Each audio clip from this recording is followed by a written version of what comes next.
연속적인 분기 서프라이즈로 통신 장비 업종 내에서 압도적인 실적 흐름이 지속되고 있는 HFR.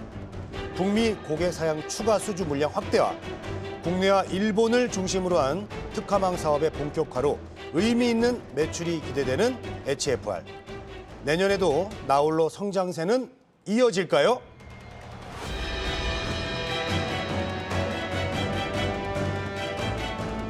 네, HFR이 오늘의 주인공인데요. 3분기도 아주 서프라이즈한 실적이 나왔다고요, 정준희 캐스터? 네, 맞습니다. 2분기에 이어서 3분기에도 호실적을 기록했는데요. 네. 환율 효과와 기존 북미 고객 사양 추가 물량 공급 확대가 영향을 준 것으로 풀이됩니다. 그리고 4분기와 내년에도 고객사 확대와 또 일본향 프라이빗 5G 매출 발생으로 좋은 실적 흐름이 이어질 것으로 전망되고 있습니다. 네. 자, HFR 이 주가를 보니까 통신장비주 그 범주 안에서도 좀 상대적으로 견조한 흐름을 이어가고 있습니다. 오늘도 이제 흐름이 좋은데 최민수 PB님, 네. 이 통신장비주 안에서도 HFR을 이렇게 눈여겨보는 이유 어떤 게 있을까요? 일단 뭐 오늘 아까 이제 뉴스가 나왔었는데요. 그 5G 관련해 가지고 투자가 안 됐던 부분이 있어가지고 정부에서 LG U+랑 KT에 대한 그 주파수를 반납을 받았다라는 뉴스가 있었잖아요. 네네. 근데 그런 어떻게 보면 5G 관련주와 다르게 해서 이 회사가 이제 실적이 좋았던 이유는 계속적으로 해외향 매출이 되게 많았습니다. 지금 이 기업의 매출의 80%에서 90%는 해외향 매출로 계속적으로 이어지고 있거든요.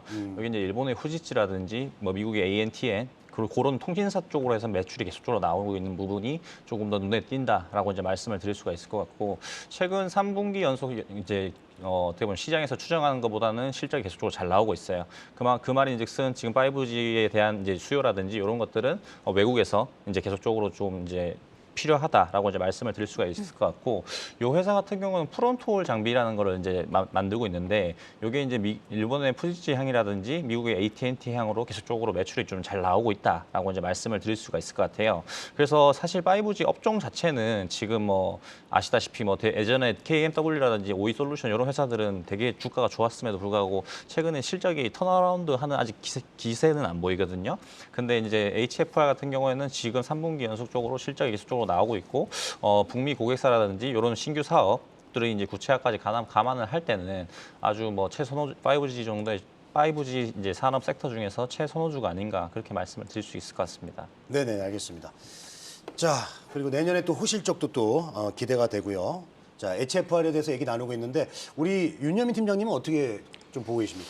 예, 일단은 저도 이제 HFR이 좀 통신 장비 쪽에서 좀 대장주가 될 어떤 그런 모습을 좀 보여주고 있다라고 좀 생각이 들고 있고, 네네. 사실 오늘같이 조금 흔들리는 시장에서도 좀 3%대 상당히 좀 아웃퍼폼하는 모습을 보이고 있는데, 최근에 보게 된다면 그래도 외국인과 기관의 수급이 조금씩 잡힌다라고 볼 수 있을 것 같습니다. 뭐 앞에서 말씀하셨지만 뭐 실적에 대한 부분들, 결국 이제 실적 장세가 좀 어떻게 보면 3분기 실적이 끝났기 때문에 이런 실적을 바탕으로 한 어떤 수급에 대한 부분들을 좀 신경 써야 되지 않을까 좀 생각을 하고 있는데, 일단 뭐 영업이익 자체가 뭐 전년 동기 대비 226% 증가를 하면서 뭐 413억 정도 좀 기록을 했다라고 좀 나오는 부분이 있고요.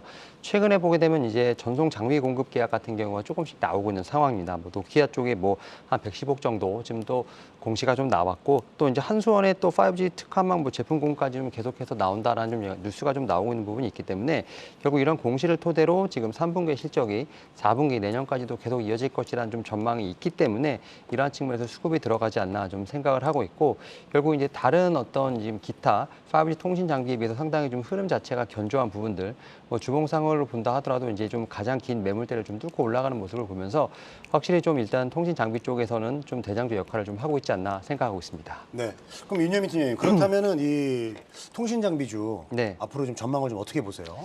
사실 이제 앞에서 좀 뉴스가 나왔었지만 결국 이제 5G 같은 경우는 투자를 많이 하지 않은 상황에서 또 최근에는 뭐 6G로 좀 넘어가려는 어떤 그런 좀 움직임이 좀 보이고 있기 때문에 네네네. 결국 이제 그 통신망을 가진 회사들뿐만 아니라 뭐 삼성전자 같이 지금 통신의 어떤 어떻게 보면 수주를 받아야 되는 회사들의 어떤 그런 영향이 좀 가장 크지 않을까라는 좀 생각을 하고 있습니다. 결국 이제 앞선에서 어떤 좀 이제 수주가 일어나는 부분들, 좀 투자가 일어나는 부분들에 따라서 또 이제 어떻게 보면 이 5G 통신 장비 종목들에 대한 움직임이 좀 있는 부분이 있기 때문에 약간 뭐 반도체와 마찬가지로 이제 앞선에 있는 어떤 회사들의 투자라든지 어떤 수주에 관련된 부분들이 좀 민감하게 반응하지 않을까 좀 생각을 하고 있고, 그와 별도로 지금 HFR 같은 경우는 이제 어떻게 보면 이제 수출 공시가 좀 나오고 있는 부분이 있기 때문에 이런 측면에서 약간 좀 결이 다르지 않나라는 좀 생각을 하고 있습니다. 뭐 이에 따라서 결국 최근에 좀 실적 장세로 좀 돌아서는 상황에서 5G 통신 장비 같은 경우는 이러한 부분에서는 약간 좀 실적에 대한 부분이라든지 어떤 기대치를 못 미치는 어떤 그런 부분이 있지 않나 좀 생각을 하는데